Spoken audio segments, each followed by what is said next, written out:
Hey, this is Mitch. Welcome back to the Life Stories channel. If you like the story you're about to hear, please hit the like button. If you enjoy a good humorous or inspirational story from time to time, please subscribe to the channel. And if you know somebody who enjoys a good humorous or inspirational story, please send them my way here at the Life Stories channel. So back in a former life, I used to work in big data in IT. I was in a role known as a sales engineer. A sales engineer's job was to go as sales rep and talk to the customers and help explain highly complicated, highly technical products.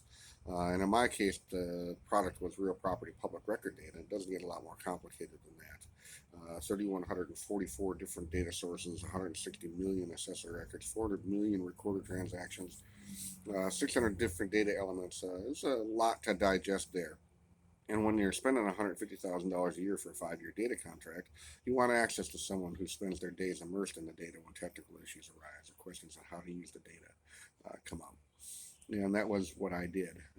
And the sales reps wanted someone who was presentable, who could speak well, who didn't wear horn-rimmed glasses and a pocket protector. And apparently, I fit the bill, at least at the time I was doing it. Probably wouldn't fit that bill today. But anyway, spent about 10 years doing that, traveling all over the country, and had a great time. It was a great experience. I enjoyed it thoroughly. And one of the places I got to go to was Google's headquarters in Santa Ana, California. And Google's got a great complex there, a campus of buildings, a lot of people, very frenetic environment, a lot of activity, and hip and modern. You know, show my age, hip and modern. I got to ride one of their Segways, for example. It was kind of fun. It was one of the perks, I suppose, of working at Google was you get to ride a Segway from building to building.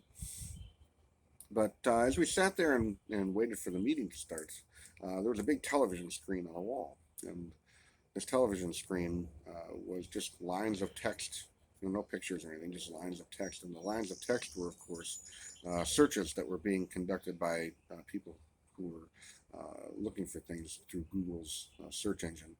And obviously, it wasn't every single search that was being done. You couldn't possibly display that many on a television screen and have it be readable. It'd be scrolling so fast you couldn't read it, right?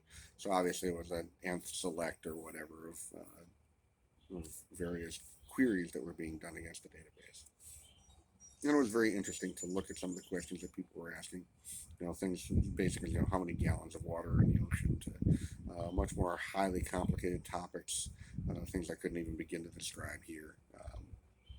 But it was fun to watch, and it was a great way of passing the time while waiting on that meeting. And Google was there. We were there at Google to sell them products to enhance their mapping products, and it was a good meeting. And ultimately, we ended up making a sale, and all went well. So later on down the line in my life, I'm living with a roommate, and my roommate has got you know like anybody else might have various medical issues. And one day he comes to me and he says, I've been having this strange sensation, between my basically between my balls and my asshole. It's been kind of vibrating, kind of, I don't know, almost like buzzing. And I'm trying to figure out what in the hell that is. I'm like, well, okay, we can always go to the big interweb thing in the sky. And I pull up my computer and I go to Google and I said, I write a question. I said, why is my taint buzzing? And as I hit search, I'm thinking to myself about that big TV in the lobby of Google. And when this query comes up on that television screen, why is my taint buzzing? What the reaction of people who happen to be watching the screen at that particular time might be going through.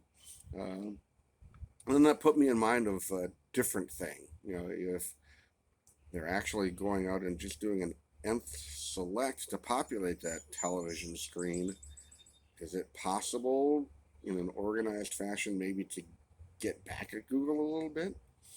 Could we get people together to start sending unusual, non-threatening, non-sexual, non-controversial, just really weird queries, things like what color is bitter, right? just weird queries to Google to see what kind of reaction we could provoke from the office staff there who happened to be reading the screen when these queries came across. It'd be kind of an interesting way to get back at them. So anyway, if you enjoyed the story, please hit that like button. If you like a humorous or inspirational story from time to time, please go ahead and subscribe to the channel. And if you know somebody who enjoys a good humorous or inspirational story, please send them my way here at the Laugh Stories channel. Thanks for listening. Bye.